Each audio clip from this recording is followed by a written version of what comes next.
If your comic book store does this, it's time to run. And don't look back. What's up, guys? I'm Guy Wozniak, here again with my good friend and co-host Matt. Hello, all. And we are the Comic Book Guys. And today, we want to talk about bad behavior, poor practices, things that comic book stores and comic book vendors can do that are awful. Matt, why don't you kick it off? We got our list here. What is the number one thing, we're not in any particular order, of things that comic book dealers, shops, and vendors can do that is really bad practice? All right, in no discernible order of like, what's the worst thing? This is just 10 things in no real order. The first one we thought of, because someone, you'd heard a story about this, where someone had found some books at a comic shop listed at, say, $5. Yeah, arbitrarily, some number. Some number. Yeah. And he gets up to the counter, and the owner or the sales clerk or whatever says, "Oh, wait, let me check on the prices of these." He then looks and says, "Oh, these have gone up in value. They're now $25." That's a bunch of crap. What would you do if you walked into a shop and that happened to you? Would you pay? If you wanted even if you wanted the book really bad? No. You wouldn't pay at all. Because here's the thing. Here's my thinking of that. If you've had those books, say they're like $5 and they've gone up to $25, you've clearly had those for a while. Yeah, for sure. And no one was willing to buy those at $5. Why are you now expecting people to buy those at $25? That's a good point. That's idiotic. And that's a good way to drive your customers away. Changing prices at the last minute, that's crap. What if, and I'm going to play devil's advocate, what if there's a sign at the door that says something like all prices checked at, or all prices at the counter, all prices at checkout, or something to that effect, and there's no prices on any of the books? Is that equally as bad of a practice, or is that at least a little more acceptable? Well, I mean, if you're warning people, either way, if the price is going to be too high, or you have a marked price on the comic, why are you doing that in the first place? Why did you even mark the price on there if you're just going to check it at the last minute?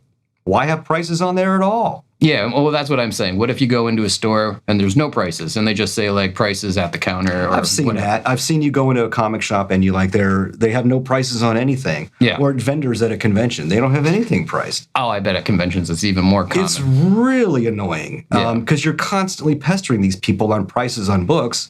And more often than not, the people that I see are like that. They're checking the prices like on their phone, and then they're giving you a number that is way too high. Yeah. Yeah. Like I've said before, it's rare that you find a bargain at a comic convention from a vendor.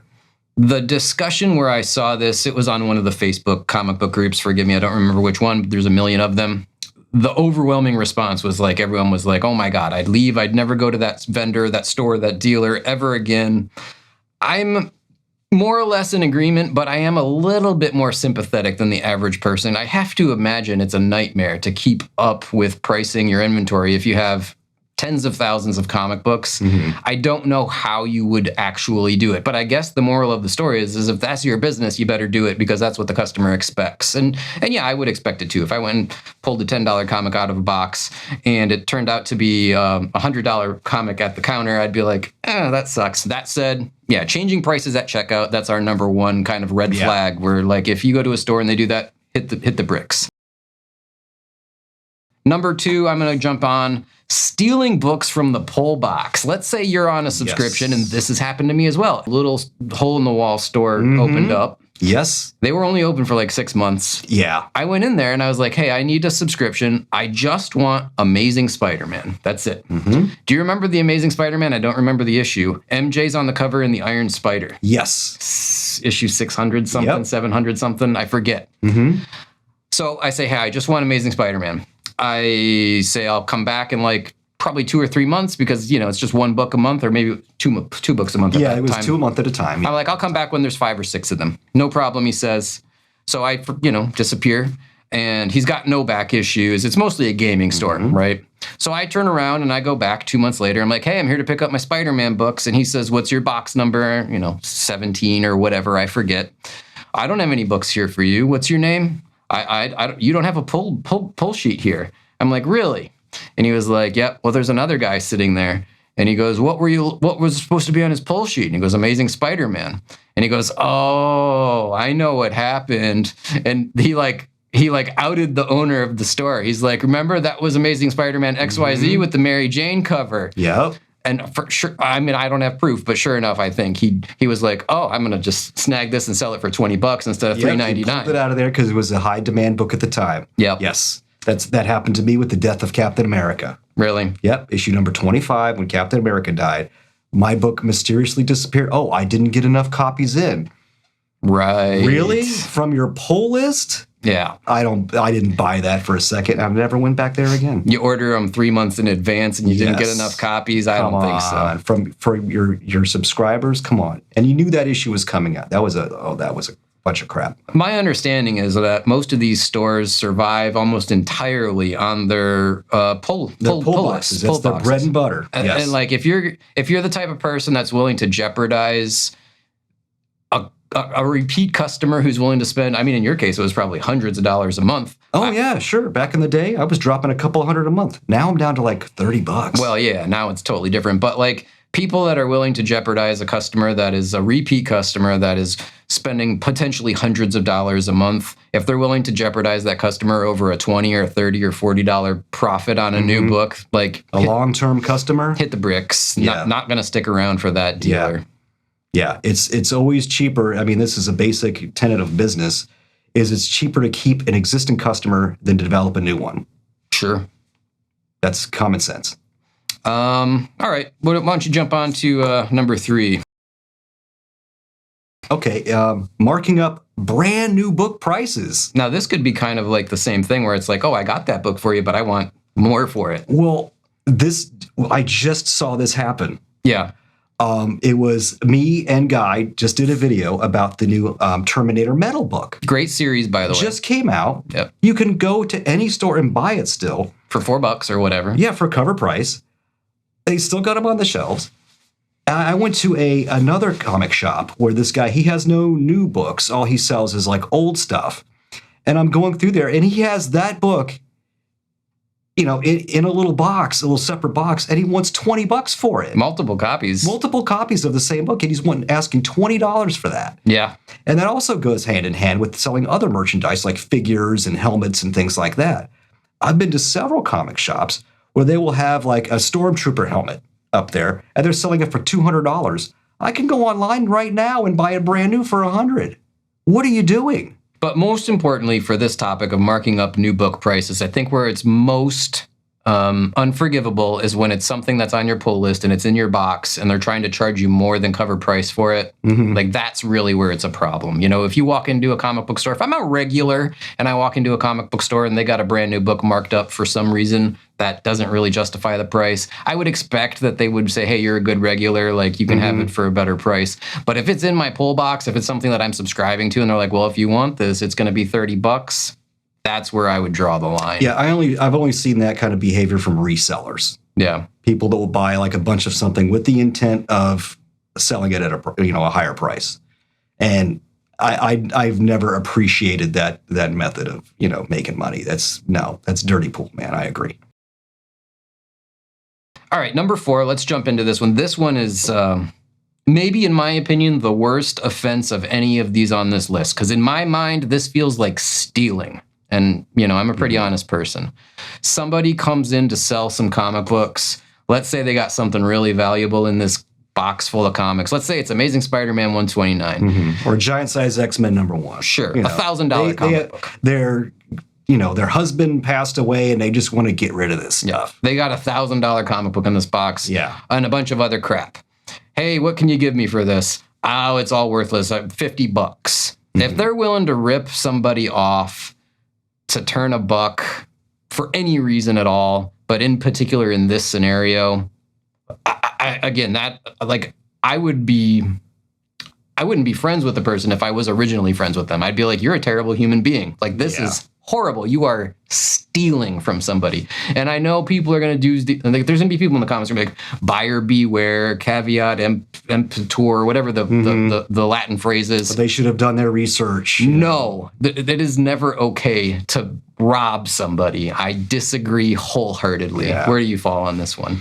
Yeah, I mean, sometimes there are deals that you can find and like, oh my God, I don't know what they've got priced at, but some treasures like that, like a Fantastic Four #1, a Hulk #1. Oh, geez, yeah.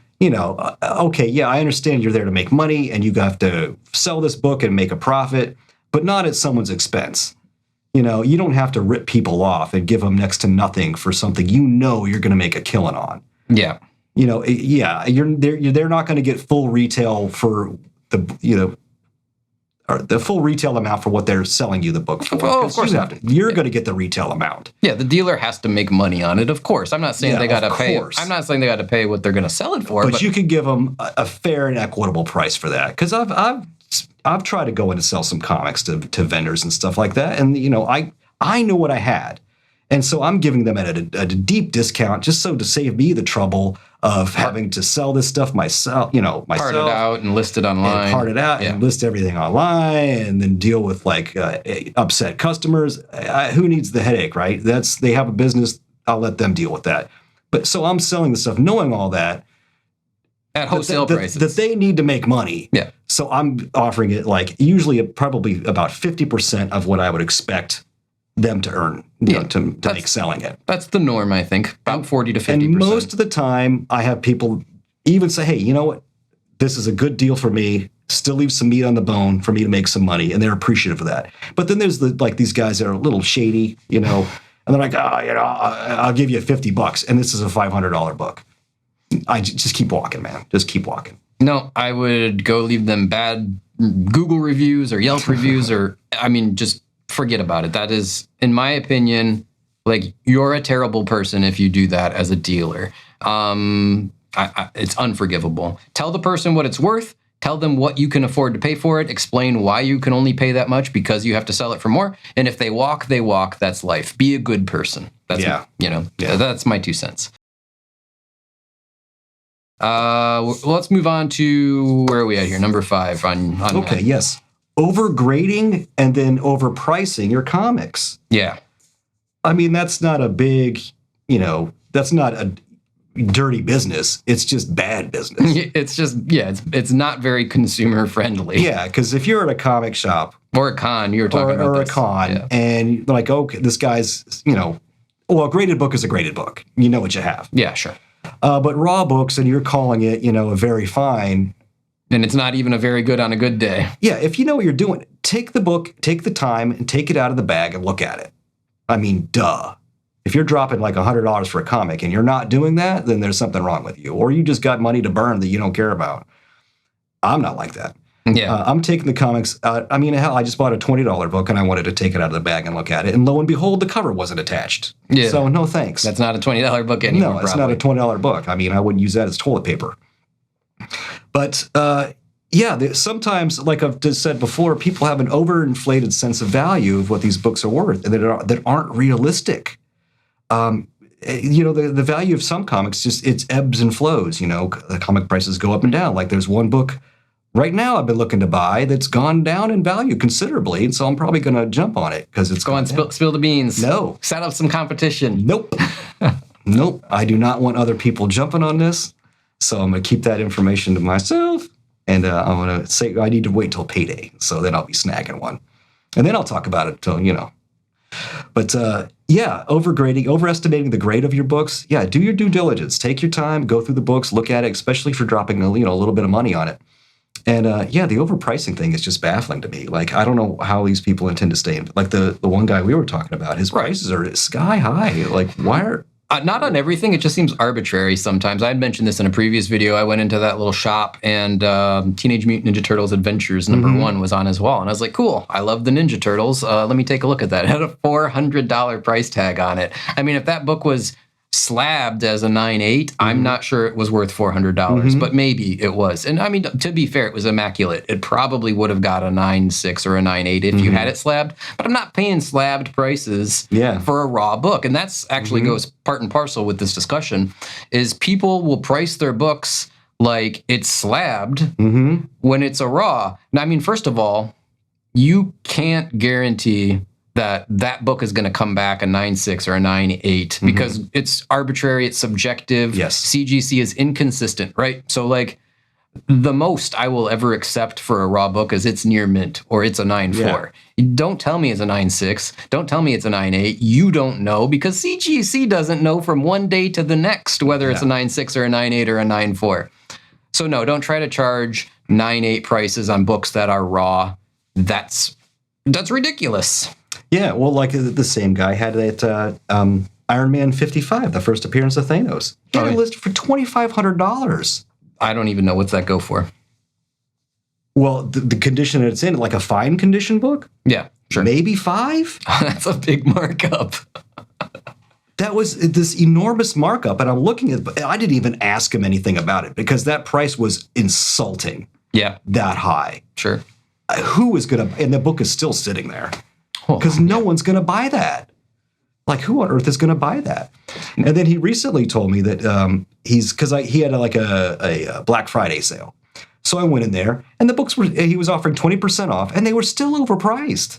Oh, yeah. Well, I looked at the one book, and the cover was detached. So I'm like, no, thank you. At least, I assume, he didn't go mark them up 20% and then offer the 20% discount. That would be bad. I bet people do that. Yeah, so even if at 20% off, the books were still overpriced. Like, he had some old Silver Surfer books that should be like $50, $60. So he has for $300. That's crazy. No, that's bad. All right, so let's go on to the next one. I don't want to harbor on this one too bad. Obviously, you can tell we're a little passionate about being overcharged for undergraded books. But yeah, keep an eye out for that. And the onus is on you, as in beware, buyer beware. You got to know what you're looking at. So make sure you're educated before you go. Know what you're looking for and have a set amount that you're ready to spend on what you want. Yeah, you got a whole list on your phone. I have a whole list and what I'm willing to spend. At least a ballpark. Yeah. All right, so number, what are we on here? 6, I think?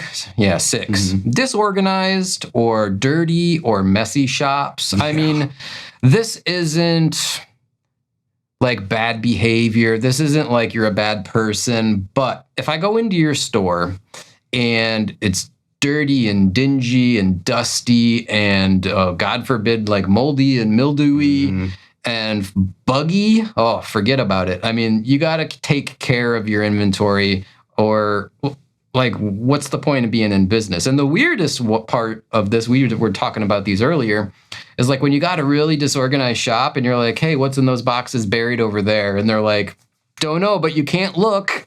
Yeah, they don't want you like digging through their stuff. That's like, what? Well, how am I supposed to look and see what's in there? I'm a paying customer. I got cash in my pocket. Like, what are we doing that I want to give you? Yeah, what are we doing here? Like, it's crazy. Yeah. But yeah, you go in there and there's dust everywhere. And I've been in shops that have like silverfish, and that they will destroy a comic collection. My wife, this is a somewhat tangentially related, works in a museum. Mm-hmm. And part of the museum is a large library of art books that was donated by some extremely wealthy person that, had a huge collection of art books.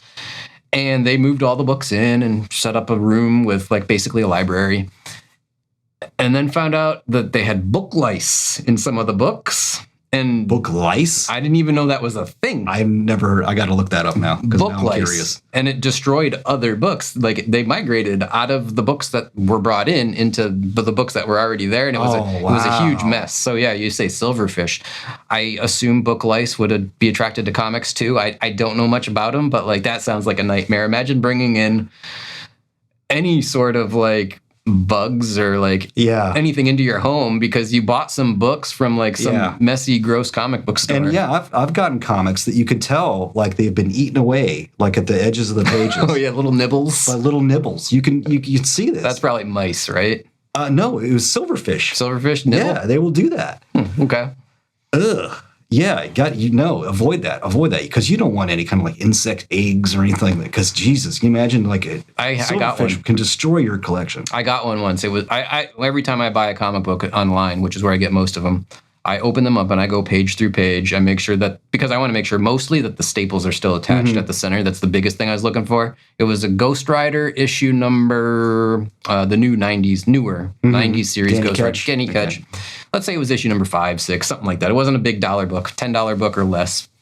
But I get to the centerfold and just a row of gray little pods, and I'm like, what is this? And like, yeah, it was eggs. It was like like webby, like it wasn't spider eggs, I don't think, but it had kind of like this webbiness going all down the inner center spine, and then little like pod looking little gray eggs, I assume. And I was just Throw like, it away. Immediately burn it in fire. Forget about it. Yes. It's bad. Yeah, and plus like disorganized, like we were talking earlier. If like a comic shop is disorganized, yeah, I don't mind doing some digging. You know, I've done it before. You know, you go if they'll let you. Yeah, if they'll let you. But yeah, I've also been in places where they don't want you moving anything around, but everything's like piled all over and stacked up. Well, how am I supposed to look at stuff if I can't dig? You know? Yeah. But if I'm on a comic show, I'm usually not willing to take the time and dig through all your comics if they're not organized. Because there's other comic vendors there that I want to get to as well. And you're on a limited time schedule. Plus, there's other things I'm there to do. If I'm getting stuff signed, if I'm trying to get artwork, you know, I want to see other vendors that have other things to sell besides comics. And not to mention like the Artist Alley where people make their own stuff and everything. I love looking at that stuff. You wait in line for photos sometimes. Yeah. So my time is valuable while I'm at a convention because I'm doing a lot of stuff. So yeah, if I go up to a comic vendor at a convention and their books are just all over the place, sorry, I'm just going to keep going. I'm going to go to the next guy that has all his stuff organized. And so I have my list of things that I'm specifically looking for. I can go right to them. I can find them. But yeah, disorganized vendor, I'm sorry, I'm just going to pass. 9 times out of 10, I agree. I mean, sometimes it's like, well, I got nothing else to do today, so I guess I'll do whatever I can do to get some books or some deals. But yeah, most of the time, it's not worth it. Yeah, if I find the time later and can circle back, maybe. But a lot of times I'll forget where they even were because, you know, anybody that's been to a larger convention knows that it's just... It's a maze. It's chaos. Yeah. All right, let's move on to the next one. Number 7, that's on you. What do you got here? Rude, elitist, and bad attitude by the employees. Yeah. I've encountered this a few times myself. Most of the time, I just, water off a duck's back. You know, I don't mind. If you got some good books there at good prices, hey, I'm your guy. I'll buy from you. I don't really care about your attitude. But what has happened to me before? I have a son, and he was younger at the time, and I'm sure you've too. You've been to a comic shop where people are having discussions, and sometimes they get pretty passionate about things. All of a sudden they're dropping F-bombs, and you know what? I'm there with my son. I'm sorry, no. I'm sorry, we're leaving. And we're not talking about your 16-year-old son. No, it's like 6-year-old. Like you're with a 6, 7, 8-year-old, 9-year-old kid. Yeah. I'm sorry, that's not acceptable. No. You need to check your behavior. You have customers in the store with children. You can't be using language like that. And that happened to me a couple of times. So yeah, be aware of your customers and stuff that are in there. And, and not just kids too, because, some adults can be offended by harsh language too. Sure. If you want to run a good business, maybe you need to check your language. I mean, if you're BSing with your friends that's fine. But when other people come in, maybe you need to tone it down. Yeah, tone it down a little bit. I agree. Be professional when you're around strangers. I think that's just normal human behavior. The elitist part of it, though, that one actually I wonder about. Like, is that even worse? Where it's like, hey, I'm looking for whatever, New Mutants '98, first appearance of Deadpool, whatever it is. And you just get like an attitude like, oh, you don't deserve that. Or I want House of Secrets '92, first Swamp Thing. Do you happen to have one? Let me see that one. You got it up there on the wall or whatever. And you just get bad vibes and like, oh, I don't want to hand you this book. It's too expensive. You can't see it. Well, do you have enough money to pay for it? I mean, you run into this in lots of different types of businesses. I'm into guitar. I got one sitting back there. Or you could go into a guitar shop and be like, hey, I want to play that Les Paul. And I was like, this is a $5,000 guitar. You can't touch that guitar. Well, why is it hanging there then? Right? Same thing with comic book stores. Why you got it up on the wall? Are you selling it? If you're selling it, I need to look at it. I've had also the reverse happen to me, where I would go in there and they'll ask, hey, what can I help you with? And say, hey, I'm looking for this, this, and this. And they're all fairly low-priced books. Yeah. Now they act like, oh, you're a waste of my time. Oh, sure. You're not here to drop thousands of dollars. They're over there. That's equally terrible. Yeah. No. And I mean, this happened to me. I mean, this wasn't even a busy shop. It was just me and I'm guessing the owner. And I told him, that I wasn't looking for anything high value. And all of a sudden, whatever. I think they're over there somewhere. Yeah. Wow. Really? Okay. Or how about this one? And this isn't like you were trying to buy it or whatever, but you're telling me a story about you're in a shop recently and he's like, oh, I've got this at home. I've got that at home. Yeah. I got 5 copies of this. It's just like this Yeah. elitist kind of snarky attitude. I've seen this happen like a few times to me where people will brag about these crazy expensive books and stuff that they have at home. Yeah. You know, like the girlfriend in Canada, you know. I got one of those. I'm like, and then this one shop in particular, I'm looking around. This guy's telling me about like he has 3 copies of Amazing Fantasy 15 and 10 copies of Silver Surfer #4 in all near mint condition. Sure you do. And you're running a comic shop. Okay, why aren't they here for sale? And plus, I'm looking around. This place is it's a shithole. There's dust all over the place and spider webs in the corner. I'm like, I don't think so. I don't think you have any of those things. Probably doesn't. Yeah, probably doesn't. Probably just talking out as a... But yeah, I've seen other comic shops that they'll brag about all the stuff they have. I'm like, okay, well then where is it? Why aren't we seeing it? Because as a comic collector myself, there's nothing more that I love than showing off what I got. Yeah, check out this book I just got. Yes. Yeah, of course. I put everything on prominent display, as I'm sure many other comic collectors like to do. So yeah, I mean, bottom line, rude owners, rude staff, elitist attitudes, bad attitudes, like you said, disrespectful language. I will say this: there is some charm to like the old, grumpy, grizzled comic shop owner. Yeah, and I will say is as long as they got good stuff at good prices, I'm willing to put up with a little bit of an attitude. And I go say a lot of times, if you give it right back to them, you got a friend right there. No, sure. Yeah. All right, let's move on to the next one. The last few on this list are going to primarily be pertaining to like online dealers, eBay purchases, stuff like that.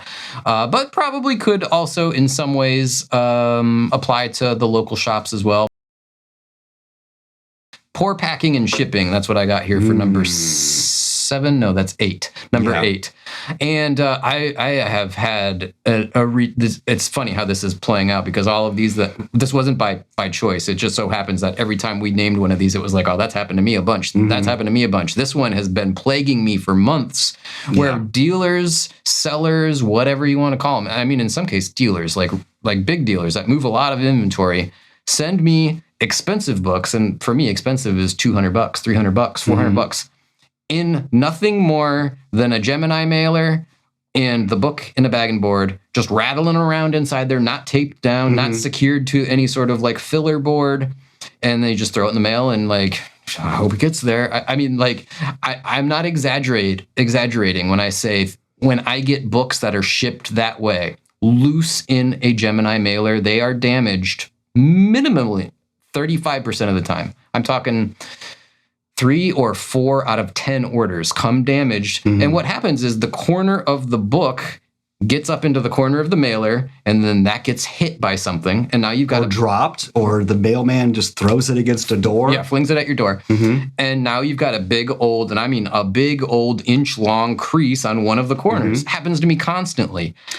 I don't know what to do about it. You were telling me like all these problems you're having. And I mean, of course, it's happened to me too, but not nearly on the level that it's happened to you. I don't know why. Maybe your mailman hates you. It could be. That's the only thing. But then you also showed me the way they were packaged, and they were just packaged poorly. Never taped down to the secured inside the mailer. Yeah, it's just they take the book and put it in the mailer, and of course there's room to play in there, so it rattles around. Yeah. Like the overwhelming majority of the time, when I get it in a Gemini mailer, it's got another piece of cardboard in there, and the comic is taped down. It's bagged and boarded, of course, and it's taped to it. And it can't move. So that it can't move. Right. How hard is that to do? 4 pieces of masking tape. And I know the Gemini mailer comes with that piece of cardboard that fits in there. Not necessarily. I think that's an extra that you have to buy, but it's like 20 cents. Well, yeah, you buy it with it. Yeah. And it's so easy to do. It's so easily to do. It just, I don't know why people don't do that. And if you don't want to buy the filler board from Gemini, go to the post office and get some flat rate priority mailboxes and cut them up. Yeah, it's free. I've done that when I would sell comics. I would absolutely go to the post office and use their free shipping supplies that don't cost you anything. Yep. They will bring them to your house. Yeah, you don't even have to go. Yeah. There's no excuse for not doing that. Now, I appreciate a seller that bundles the books. Like if you're buying a large number of books, let's just say 5 or more, but especially 10 or 20, it starts to get heavy, right? Yes. So now that's really going to be moving around in a box. I like when they bundle them up nice and tight so that they can't individually move, and you've got basically a brick, and then that is secured in a legit box that opens, not just a Gemini mailer. I never get damaged books when they arrive to me like that. Yeah, I've gotten books like that, and usually the way it is they'll have them all stacked together in a nice, tightly sealed bag, and then that's wrapped with bubble wrap. I mean, and then in a box. I mean, we're gonna sound like parakeets or whatever, birds saying the same thing over and over again. But that's how my comics shop. Well, it keeps happening over and over again. But the dealer, my comic shops, that's how they ship their books to me. Yes, and they're never damaged. Never. I've never ever gotten a damaged whoever's book. In charge of the shipping there is just top notch. Mwah. Not sponsored, but would like to be. Yes. But yeah, it's a serious issue for me. Like, I'm not exaggerating. 3 or 4 out of 10 shipments that come like that are damaged. One time I bought I remember a graded book, and it was the Demon in a Bottle story. Oh, Iron Man. The Iron Man issue, right? Yep.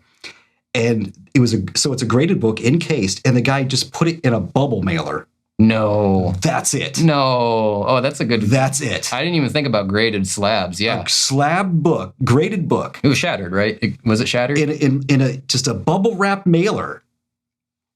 I was stunned. No. It was perfect. No, it got there okay? I'm shocked. It was fine. Not a thing was wrong with it. I was floored. I thought, oh my God, this thing is going to be like, I was shaking it before I even opened it. Yeah, you're listening to jingling. Jingling, crackling sound and stuff. Nothing. I was absolutely stunned. But then another time I had a guy do the same thing. I got a Punisher #1, the miniseries. Mike Zeck. Same thing. Yep. He put it in just a bubble wrap mailer, and that thing was absolutely destroyed.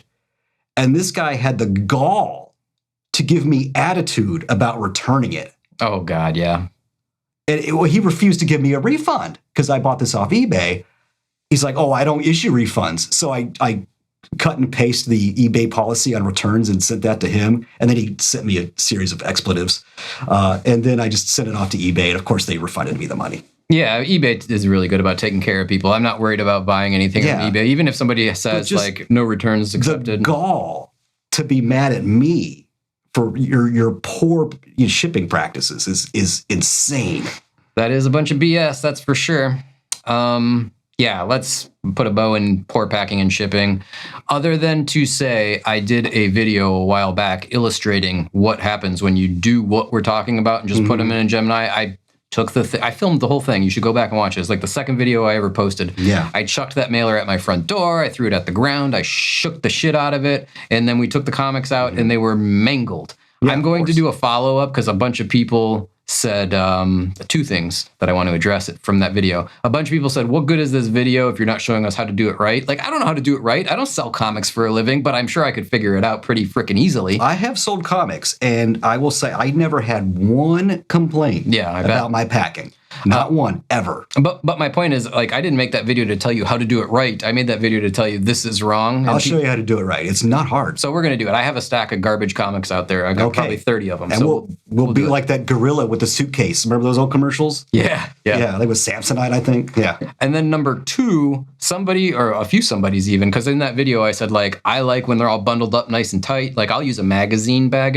and I'll put all the comics in a magazine size bag and then I'll tape it up. And the complaint, because I mentioned using packing tape, and they're like, oh, I hate when people use packing tape. I have more of a chance of my books getting damaged from trying to get the packing tape open than from shipping. And here's what I have to say to that. If you trust yourself with a razor blade less than you trust the capabilities of the United States Postal Service, something is horribly wrong with you. I could be a frickin' surgeon with a razor blade and get a comic book out of a bag, even if it's using heavy-duty packing like tape. A box cutter at their house?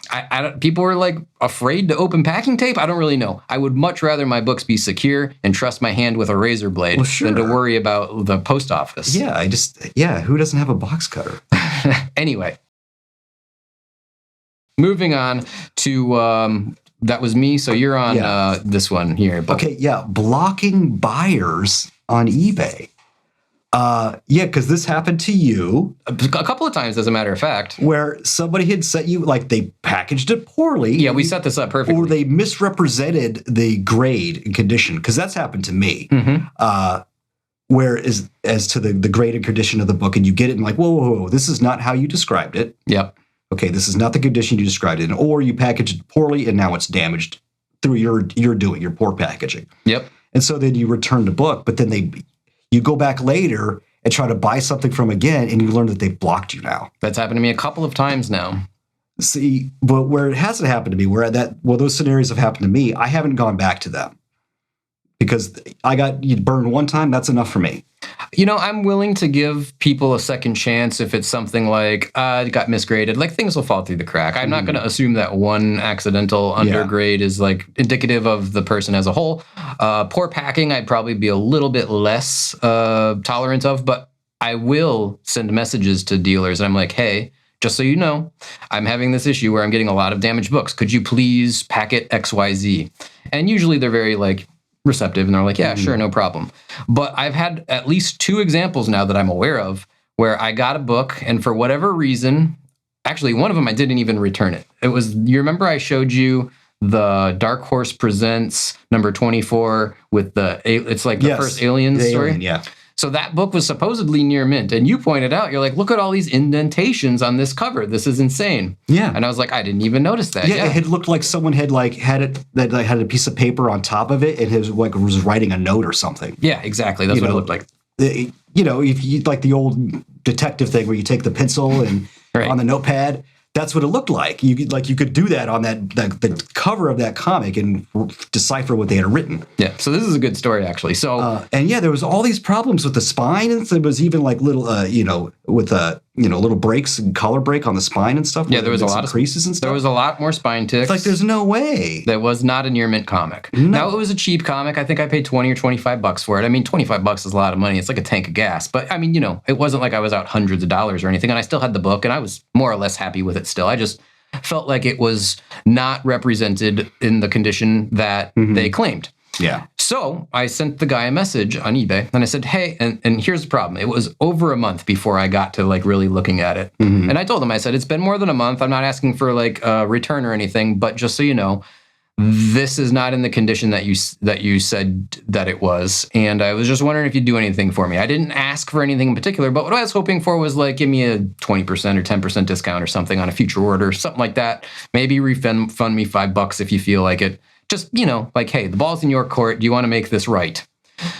He replied and said, I'm on a trip right now buying comics. When I get back, I'll take a look at this. Cool. No problem.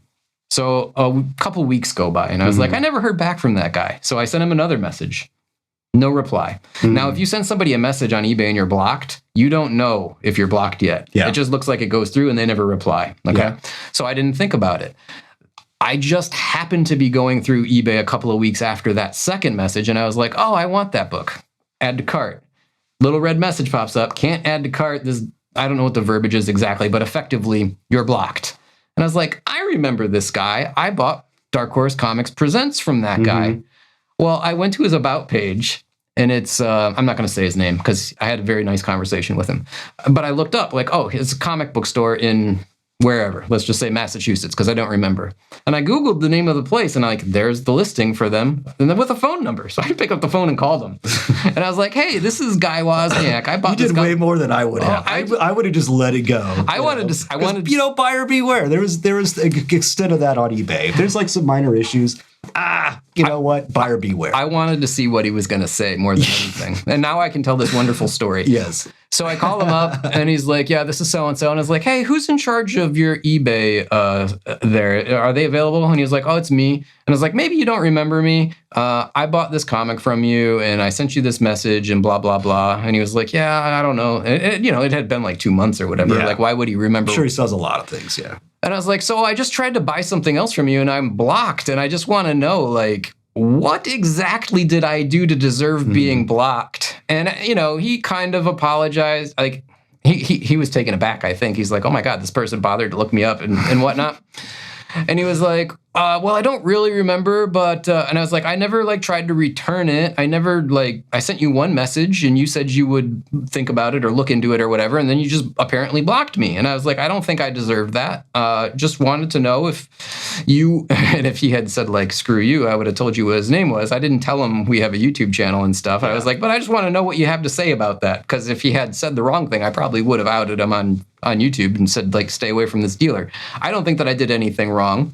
And he was like, yeah, you know, you sound like a reasonable person, and like I'll block someone if they ask for a refund, or he told me this straight up. If they ask for a refund or if they question my grading, I'll block them because we're just obviously not compatible and we're not going to see eye to eye. And I was like, okay, if that's your business practice, so be it. But I think that that's pretty bad behavior. You should be, I don't know, at a minimum, willing to not totally, but at least kind of adopt the customer is always right. Like, just take the return. Just give the refund. Sure. It's the cost of doing business. Yeah, if someone's not happy with the product they bought from you, then that's it. They can return it, like any business. That's what I would do. Except, like custom-made things, obviously, Sure. because they have to try to then resell that. And if it's like a custom job, but we're talking about comics here. That's something entirely Totally different conversation. But yeah, he apologized and he said, maybe I acted too hasty. I don't really remember, blah, blah, blah. I'll unblock you if you had something you want to order. Go ahead and order it, and I'll pay. I'll give you free shipping on it. Just send me a message, blah, blah, blah. So he was super nice about it. But I think a lot of dealers do this. They're just like, oh, that person's not worth my effort. Block. Like, don't do that. Like, customer service matters. You know what I mean? Yeah. Like, provide good customer service, and just blocking a buyer because they want to return something that they're not happy with. Like, I don't know. I think that that's a red flag, and I would by and large avoid those When dealers. I was selling comics, I had, a few people would want to return things. I chalked it up to like a lot of buyer's remorse sometimes. Like, oh man, I spent way too much on this and I just want my money back. It happens. You know what? Okay, that's fine. If you're not happy with your purchase, I'll take it back. That's not a big deal. And then I'll just sell it again. And that happened to one where this guy went through this elaborate scheme of trying to claim that the box was severely damaged and he wouldn't even open it. Well, one thing I always did is I insured everything for the full purchase price. Yeah. So if your book gets damaged when you get it, you have nothing to worry about. It's insured for the full price because the post office mishandled it. Mm-hmm. So there's no concerns whatsoever. You're going to get your money back. He refused to even open the box. And that's a huge red flag for me. Like, okay, so what's going on here? Yeah. Because I've told him it's completely insured. If you document the damage and the box itself, take a picture. You can make a claim with the post office or send the photos to me and I can make the claim. Yeah. It's not a big deal. I've done it before. He just outright refused and sent me the book back and demanded a refund. So when I get the book back, the box is in the original box that I had packaged in. He had not opened it. And now there's a big hole that's been taped over in the center of the box. And I'm thinking, oh my, and I can shake it and I hear this plastic thing rolling around. I'm like, oh, it was a graded book? Yeah, it was a graded book. Someone had jammed something, creating this big hole in the book. Like, what is going on? But then I open it up, and what this clown had done is he'd taken one of those cheap Bic pens, ink pens, and just cracked it up, threw it in this hole, so then it rattled around, then he taped it back up. Just so he could, because I pulled the book out, and it's completely fine. Well, at least he didn't screw you over and actually damage the book. Yeah, but any good person, any good seller, which most of the time, most of the dealings I have with people on eBay, if I want to return something, it's not a big deal at all. Yeah, 99 times out of 100 for sure. Yeah, but yeah, to block somebody for returning something to me, but I blocked that guy for sure. Well, that guy was questionable for sure. Yeah, but the book was in fine condition, and then what's funny is I ended up selling it for even more. So your loss. Anyway, if you don't want to do business with somebody, I think you have the right to not do business with them. I'm not saying like we should change laws or anything, but I do value customer service, and I think that you should, not like jump to conclusions and assume this is going to be some sort of problem customer just because they questioned your grading or just didn't like what you sent them for some reason one time. That seems excessive to me. Yeah. Let's get on to the last one here. Number 10. What do you got? Well, this happened to me just recently where I buy a book on eBay. Yep. I was trying to complete my Batman Dark Patterns run. Batman? I'm pretty sure you just said Batman. Batman? Don't buy Batman. Batman Bat Issues. Or my Batman back issue of Dark Patterns. I needed number 5. That was it. That's all I needed. So I found this guy on eBay. Which is, what is that, like a $20 book or something? No, it was like $5-6. That's it? Okay. Yeah, it's pretty new, but it's a pretty good series, too. We could talk about that in another video. I enjoyed it. Except for the first villain in the story arc. That was stupid. But anyway, the art is really reminiscent of Tim Sale. I love it. Oh, that's cool. Yeah, I like him. Cool. Yeah. Rest in peace. Anyway, so I buy this book. It's happened to me a couple times, but this is the most recent experience. And then I don't hear anything. Week goes by, 2 weeks go by. I don't hear anything. There's no update on the book. And that's the problem in this story for me, is that you didn't hear anything for weeks. I messaged the guy and say, hey, is there an update on my book? You know, maybe you're busy. Maybe you have a problem. I don't know, because I've messaged people before and like, oh my God, I just got out of the hospital. Oh, crap. You know, all right. I hope everything's doing well. Just send my stuff when you get a chance. 9 times out of 10, that's a lie, probably, but whatever. Yeah, I don't care. You got a sob story for me. I'm going to take your word for it. Yeah. And then all of a sudden, I don't get anything back. And then I get a message from eBay saying your money's been refunded. And then just on the note, item out of stock. Mm-hmm. Yep. Okay, would I have gotten my refund if I didn't ask about the status of the book? I kind of doubt it. No, I don't think you would have. Yeah, I don't think I would have. I mean, eventually, if you asked, you would have, but it wouldn't have been this wasn't a large amount. I think with shipping, it was under $10. Same thing happened to me recently. I bought Conan number 25 from somebody. Didn't hear a word from them for like a week or more. Sent them a message, and they're like, oh, we don't have it. The end. What? Okay. If you have a book for sale and you run out of stock, okay, fine.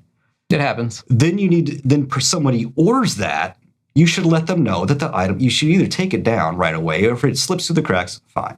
But you know when someone orders it and that you don't have it, you need to tell them that and refund the money, rather than play this like waiting game to see if they ask for a refund. Right. Yeah. You hoping that they'll just let you keep the money? What is going on there? I'm just going to forget about it? Like I make hundreds of eBay purchases a day? No. This happened to me once. I don't sell a lot of comics on anywhere, but on eBay in particular, I don't sell a lot of comics at all. But I had purchased the new Creep Show, and I let you borrow it to read it, right? And then you went out of town, and before I let you borrow it, I put it on eBay to sell it because I just didn't like it. Yeah, I remember that, yeah. And somebody like bought it, and I had no way of getting it back. And I was like, it's not here. I mean, within 10 minutes, I sent them a message, and I was like, I'm really sorry.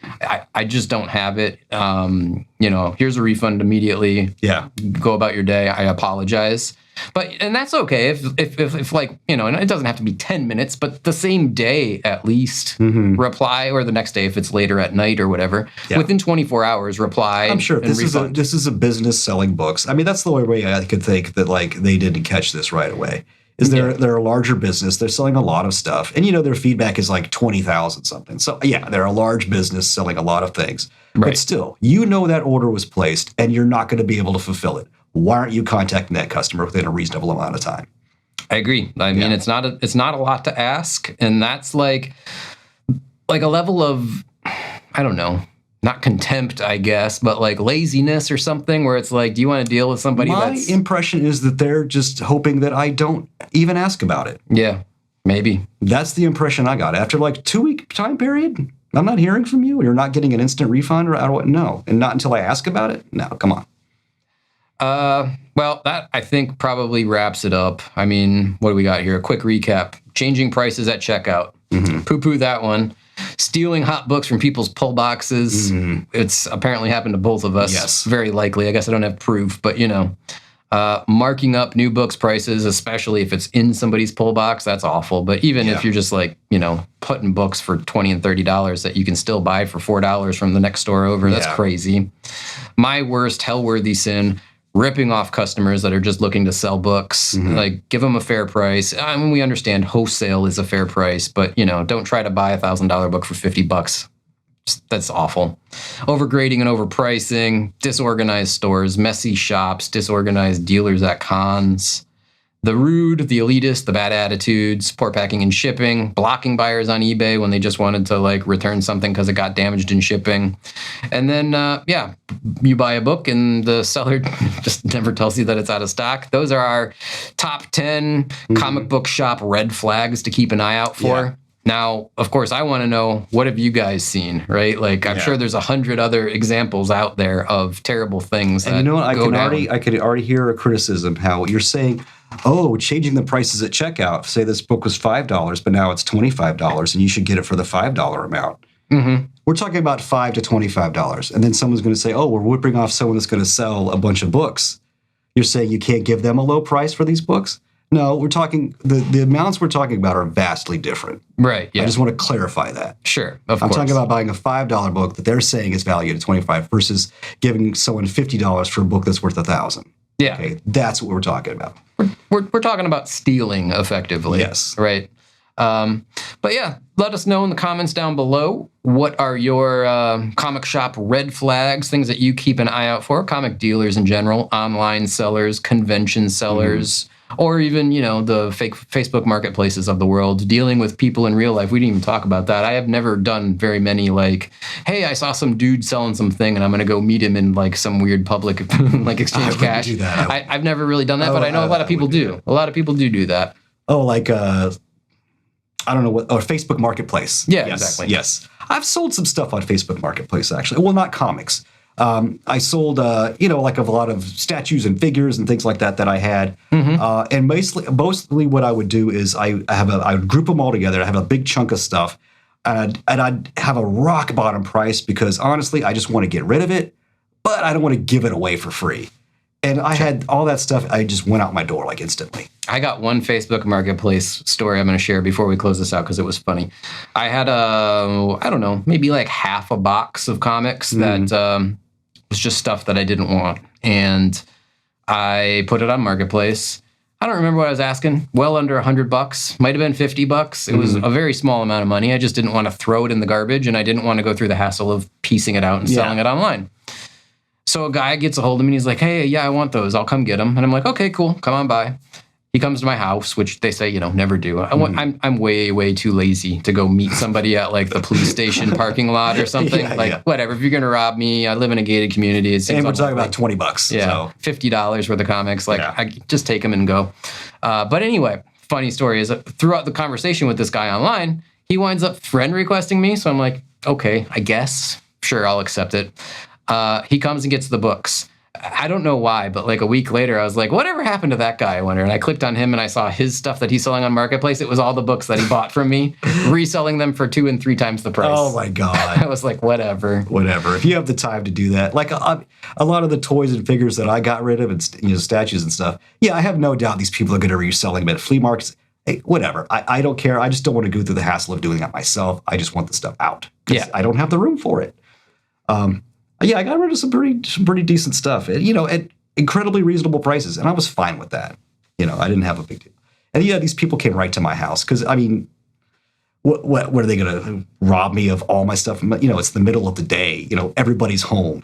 I have security and cameras at my house, so I wasn't really worried. I haven't sold a lot of comics, but I've sold a lot of stuff: guitars, guitar amps, stuff like that, like heavy stuff that you can't really ship easily. And I've never had a problem with someone coming to my house and buying stuff. I had this one guy in this very room, actually. I had a guitar amp over here. And he was like, oh, I want to come try the amp out and stuff. And we like sat in here for maybe an hour while he played my guitar. But at one point I was like, all right, dude, it's time to go. Yeah, come on. I'm not feeding you. Come on, get out of here. But I've never had a real problem or anything. So in fact, one of the guys that bought a large grip of my toys and stuff was somebody that works at Scout Comics. Oh, yeah, I've heard of them. Yeah, I gotta admit, I'm not really familiar with their books. I've seen their table, like booths at conventions and stuff. They're a publisher. They're a publisher in the Fort Myers area, which is close to us. And the guy said, hey, he gave me his card, which I still have at home. He's like, hey, if you'd like to come by, I'll give you like a tour. And I thought, that'd be a fun idea to do for the YouTube channel, for the show. Sure. Yeah, so maybe I'll reach out to the guys. I would like to be a little familiar with their products, though. So I do want to like. You don't want to walk in there and just be like, "What do you got?" Yeah, what do you got? I'd like to be able to intelligently discuss some of their books that they have with them. I think that'd be more interesting video to make. Yeah. So maybe that's something we could do in the future. I think it'd be cool. I don't know if you do it or if we both do it, but either way, I'd be down for it if they got at least stuff that I'm interested in. I guess if it's like stuff that I don't care about at all, it's kind of like, what's the point? But Yeah. I don't know. Maybe they're, maybe they could talk about like how comics are made and stuff. Even that could be interesting, even if I'm not into the titles they're doing. But whatever. Yeah, we should reach out to them and find out. Yeah, I like to look through a couple what they have. You know?